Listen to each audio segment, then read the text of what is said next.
Yeah, hello and good evening to We Build on DeFiChain, second episode. Good evening, DC. How are you? Fine. Like the previous show, it's just half an hour ago.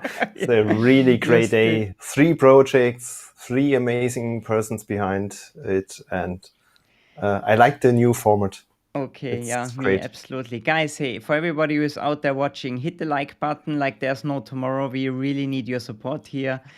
Stay until the very end and share the show. That would help us so much. It means a lot for us. So, guys, we brought a guest tonight, Mr. Dominik from Austria. I'm very proud that you are here. There are not so many projects from Austria coming. Me being an old Austrian, how are you tonight? So nice to have you back. I'm good, thank you. Nice to be in the show again. Cool, Dominik. So great. Hey, it's been a while. I think how many months that we spoke the last time here live? Well, was it? I think it was in March, April, or something like that. March, yeah. So Right. Yeah. 3-4 months ago. Hey, fantastic. So after the first funding, what was quite revolutionary at that time, I mean, you had a really big project. How was it? How did your life change? Did your life change? Give us a little bit, tell us a bit about the story, what happened. Lots of stuff happened. Patrik is now 100% involved in the project, so he gave up his current work, his current project. He was self-employed. Okay. We founded a new company called saiive.live, GmbH here in Austria, and we released the app on Android already. So it's in production, it's working, people are using it, people have questions. It's getting along pretty good, I would say. It was a lot of work, I can assume, huh? You had a lot to do until the thing was really live. Okay, so for you guys out there who are new here, Dominik has a business partner that he mentioned already. That's Patrik. Patrik couldn't join today. I think he's renovating his house or on a construction site. So we are very happy to have Dominik here at least. So I would say you have a lot to show tonight. Should we just jump right in and see what is there already? Okay, let's do that. Okay, Dominik, show us a little bit what's there. It looks super pretty. What are we seeing here? You can see 2 different applications here. You can see the iOS simulator, so the wallet on iOS, how it looks like. Okay. And we also have the same wallet for desktop, Windows, Linux, and macOS. This year is now macOS. And we see the same wallet here. So it's the same 24 seed words, the same private key, basically. And when I perform actions on one, like I do a swap on the DEX or a liquidity, it also gets reflected on the desktop or mobile app, vice versa. Yes. So let's get directly into it and swap some DFI to BTC. Okay. To do that, we simply go to the DEX, choose our token we want to swap from and swap to, and put in the amount. Let's just swap 1 DFI to 0.000629 Bitcoin. That's also on the mainnet right now. So everything I do actually happens on the mainnet in production. Now I'm going to swap. I have to put in my security key for security reasons. And now the transactions get performed, sent to the blockchain. And within the next block or 2, I have now the 0.006.6298 Bitcoins in my wallet. And I can either swap them back to DFI or I can add them to liquidity mining. So we see the swap was successful. I could also see the transaction in the Explorer to basically confirm that it's working. Okay. There we go. You can see it's not yet included in the block, but it's got sent to the blockchain. And now we just wait a block or 2 until we actually have our Bitcoins. Because I see I saw it's German. Is it available in different languages already? Yes, it's currently available in German and in English. You can see it here in German because my laptop is configured in German, obviously. Okay. But you can, it's bound to your system language. So if your iPhone, for example, or your Android device is on English, you see the wallet in English. Okay. So English and German are the 2 languages we currently support. Cool. Awesome. So if we refresh here, we might see our Bitcoin arriving soon. Okay. So for everybody out there who thinks that's slow, so that really depends on the blockchain. That has nothing to do with the application itself. Every transaction takes time. Oh, here we are. Yeah. So the DFI are and gone. There we see it. And there we are. Cool. Now let's refresh the desktop version here as well, and we should then see our Bitcoin, our D-Bitcoin, or DeFiChain Bitcoin here then as well. So maybe one remark, your wallet is not a full node included, you are communicating to a node. So refreshing means you're communicating to a node in the web, right? Exactly. So we run a server infrastructure on 2 different cloud providers, AWS and, Azure, Microsoft Azure and Scaleway, where we run the DeFiChain node as well as a Bitcoin node. So that's basically the full nodes. And then we use Bitcore as sort of like to cache all the blocks and all the transactions in there. And then we built an API called Supernode, which is our communication point with the Bitcore, so basically the cache of all the blocks and all the transactions, and as well as the blockchain itself, Bitcoin and or DeFiChain.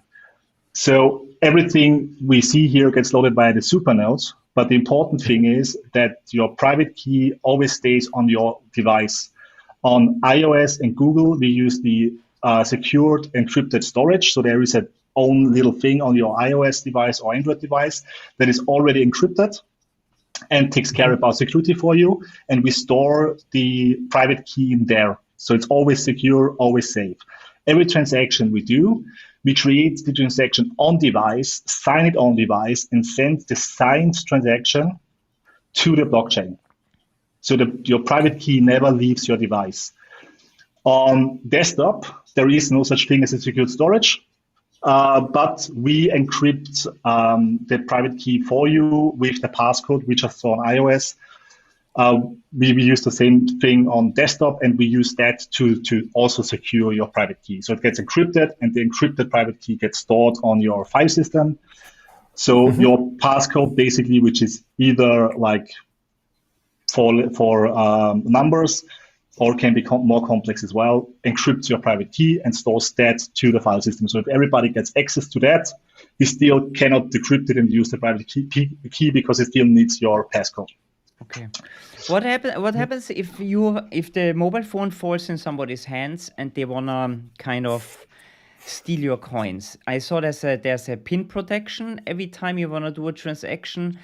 What happens if somebody inputs the code a couple of times? Is the wallet self-destructing, or is there some other security mechanism in the background? How safe is this? Good question. I don't think that Patrik implemented that. Patrik should know the answer to that exactly. Okay. But I think that if you input the wrong passcode, you just don't have access to it. So you can try it like a million times, I guess, and nothing happens. Mm-hmm. But we could add a feature like that if it's really needed and somebody has a fear of getting brute forced. Okay. What is more secure, the desktop app or the mobile phone app? What would you prefer? Where do you think you are safer? Or is it similar? I think both are equally secure. You also have on desktop, you also have the problem with like the current existing full node wallets. The wallet dot is on the file system. If somebody gets access to your file system, he has access to the wallet dot and therefore also access to sort of like a private key. You still have the password, and the password secures the wallet dot. So it's the same functionality in our desktop wallet as in the current full node wallet. So if you have access to the file system, you can get basically the decrypted data, but you still need to encrypt the data. On iOS, it's even more secure because iOS is a closed system and you can't do basically anything except somebody finds a bug in iOS, which is a major problem for Apple then. Google, on the other hand, could be easier attacked. But since we use the secured storage, you don't have access to the secured storage. Even if you brute force the device and get somehow access to the file system, it still is inside an encrypted area inside the phone. So you don't really have access to that. I think the only way to have access to it is to disassemble the phone and I don't know, somehow manually play around with the chip, and I don't know, like security-wise, Apple and Google have their experts and they know what they do, and yeah. Okay. We have a question from one of the viewers. Alexander asked, "Is that iOS question mark exclamation mark?" It is. That right? here is iOS. Yeah. That here is iOS. Yes. Maybe it's the iOS simulator. Okay, maybe you want to talk a little bit about the iOS story, because I think a lot of people are waiting for the iOS version. What's taking so long? I know it's not on your side, but the people out there might not know the full story, so maybe it's a good point to mention that. Sure. So we did the Android release, when was it? 4 weeks, 5 weeks, 6 weeks, something like that ago. And parallel to that, we also tried to get the app approved for iOS. And on iOS, you have an approval system where you need to put in a lot of information about the app, screenshots and stuff like that, as well as testing data and whatever. And then you have a platform where you can like communicate with Apple about the app. And Apple rejected it for some software bug issues. We fixed the next day. And different ones for iOS, different ones for macOS, because we also want to release the app on the macOS App Store. So we got rejected for smaller issues, and we fixed the issues pretty fast, and we tried to submit and still got rejected. And the reason for the rejection was that if you do something with crypto on iOS or macOS Store, you need to have a company behind it. Since we didn't have the saiive.live company yet in place for legal reasons and law reasons and stuff like that, we still wanted to publish the application. So I used my personal private Apple developer account, which I already have for like years, because I used to develop apps a couple of years ago. So they rejected it because my account was my personal account. So I converted my personal account, because I'm also running a business with my name. I converted my personal account to sort of like my personal business account. So still a company, but the company is registered with my name. And try to resubmit like that already took like 2 weeks. So then I converted my account, talked to Apple for the legal stuff about converting. That took a couple of days. And then we tried to resubmit, and Apple still rejected it with the same reason: you have to have a company. So I scheduled a call with them. That also took them another couple of days until we got a call with the Apple review team. And then they explained me, which is not described in the iOS review guidelines. They described to me that if you want to do something with crypto on the App Store, you have to have a company that is named exactly like or a bit similar to the app name. So in our case, since the app is called saiive.live, we need to have a company that's called saiive.live. So otherwise, you're not allowed to publish an app. If you would publish several apps with several names and they are not like kind of similar named like a company, you're in trouble, right? Okay. Only if it's crypto. Okay. Only if it's crypto. And Apple as well, which was also a discussion. Apple as well thought that it's an exchange because we're allowed to swap between different currencies. So I also had to describe to the Apple review team that it's not an exchange. We are not the ones who actually do the swap. The same legal reasons, we also, like for the same legal matter, we also talk to lawyers in Austria, how it's legally handled, because once you swap, you're basically a bank. And Apple also thought that we are an exchange. So we also had to describe to them that we are not an exchange. It's the blockchain that does it. We're just creating the transaction on device and send it to the blockchain. And the blockchain does the swap, not we as a company. So bureaucracy, red tape, it took a while, but it's coming. I think that's the most important information. The company is now registered since Monday. So on Monday, we got the legal documents that we're now registered as a company in Austria. Amazing. On Tuesday, I created the Apple developer account, which currently is still pending and waiting for approval, which at Apple, everything takes a couple of days. So I expect to get the Apple developer account maybe by tomorrow, maybe then next week. And as soon as I get the Apple developer account, I have to move all the stuff from my account to the company Apple account, and then I can resubmit the application, and then it should be pretty easy to get published and approved. Sounds easy. I hope that it works now. Like we did everything Apple asked us to, so it should now work. Hey Dominik, it sounds more difficult to get that approved by Apple than to develop the whole application. As it seems. Yes, the technical stuff is not a problem. That's easy. I'm used to Apple being complicated. I already published different apps to the App Store, but this one is pretty complicated. Okay, so for everybody out there, that's a good example how things can go or how things should not go. So better be careful. It's not as easy as it seems. Hey, you've done a fantastic job. It looks really neat and awesome. And what are the next things that you're gonna? I mean, it looks pretty complete, right? So everything there. So what about new features that you're planning now for the future? So currently we are feature complete in terms of like the full non-desktop wallet. So I think we support everything that the current desktop wallet supports. The next steps, and Patrik already started with one of them, is the next step obviously is going to be atomic swap. And we already prepared stuff for the atomic swap. So you can see in here, we have a Bitcoin, a real Bitcoin, and we have the DAT Bitcoin or the DSD Bitcoin. So that here is a real Bitcoin. You can send real Bitcoin to this wallet. You cannot do anything right now with it, but it is a preparation for atomic swap, because for atomic swap, we need to communicate with the DeFiChain network and the Bitcoin network. So we already started with that.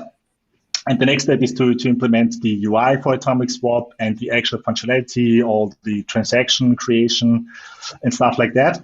And in parallel, Patrik also started with the Ledger integration. So he played around with how Ledger works and tries to figure out how to exactly implement it. And I think he already figured a way out how he can do it and connect it to our mobile and desktop app. So we then would also have Ledger support. So that's the next two bigger features we planned. And then like as soon, like DeFiChain is developing so fast, and we're trying to keep up with development and then further on create or implement all the new features DeFiChain is planning. It's good and bad at the same time, right? So many new features coming to DeFiChain, but a little bit the horror for your team to keep up. Okay, awesome. Yeah, a lot to do. So maybe one question from my side. You mentioned that you are communicating with your supernode in the background. What happened if you are now shutting down this supernode and I have some funds on the wallet?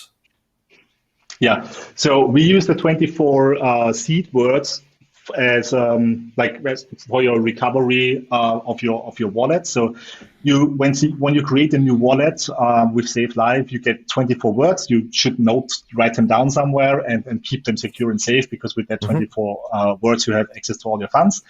You can also take a look at your words in the settings. I cannot show you this right now because we're on YouTube Live and this is a main wallet, but you can see your 24 seed words in your wallet, so you can access that there as well if you didn't wrote it down. Yeah. And you can then use the other light wallet that is currently in developing from the DeFiChain and import it there. Or like there's a third wallet also in implementation right now, which also uses our supernode, by the way. Which you can import it to that wallet and use your funds there as well. So like you can see here, I have two different applications, but the same wallet. And I just created the wallet, sent some funds to it, and then imported and restored my wallet with the 24 seed words on desktop. So the 24 words is your security, is your code, your password, whatever you want to call it, for your wallet. And that needs to be secure, safe, and then you can restore your funds at any time. Okay. And it's a standard algorithm behind it. It's not your special code creating. No, it's the same for Bitcoin, for example. Cool. Good. Like every standard Bitcoin wallet uses a 24 word seed, where you can recover your funds from. Sounds good. There was one comment, Mark. Yeah, the last one from Henry. Yeah. Here we go. I think it would be good to have a progress shown underneath the various tokens and token pairs as it's transferring, but before it arrives.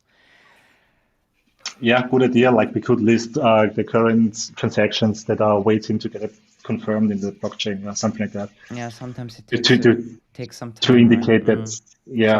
that something is going to happen. Yeah. What happens? So on the existing desktop wallet, we have this error message, right? If there's, for example, you add something to liquidity mining and the transaction is not processed by the chain, then it says please wait for the block to process for the transaction. Is there also the error message? So you can't do a double spend anyway, but even if you try to send the same Bitcoin or the same DFI twice, there's gonna be an error message, I guess, right? The error message comes from the blockchain, so it comes from the DeFi daemon or the Bitcoin daemon, and we just basically jump it back until you can see it in the app, and we display the exact error message we see on the blockchain. So that's exactly as the full node wallet is. Okay, fantastic, cool. Yeah, guys, I think we are more or less up with our time. Let's looking at the watch here. Hey, Dominik. Thanks so much for jumping on, for showing that progress. I think it's really amazing to see. The last time this was kind of a wild idea when we spoke. Now there's a working product out there. Oh, it's gone already. The screen share is gone already. I just wanted to show the pretty picture again. No, looks awesome. As it works as good as it looks, then absolutely great job out there. We're gonna bring you on the show in a couple of weeks or months again. We really want to show the progress and want to show it to the community out there. Sure. Thanks a lot. I say hello to Patrik. Hi, Patrik, out there if you see us. And yeah, have a great evening, guys. And see you. You too, guys. Thank you very much for the invite. Thank you very much, Dominik. It was a pleasure. Bye, guys. Have Thanks, a nice Dominik. Bye-bye. Bye-bye.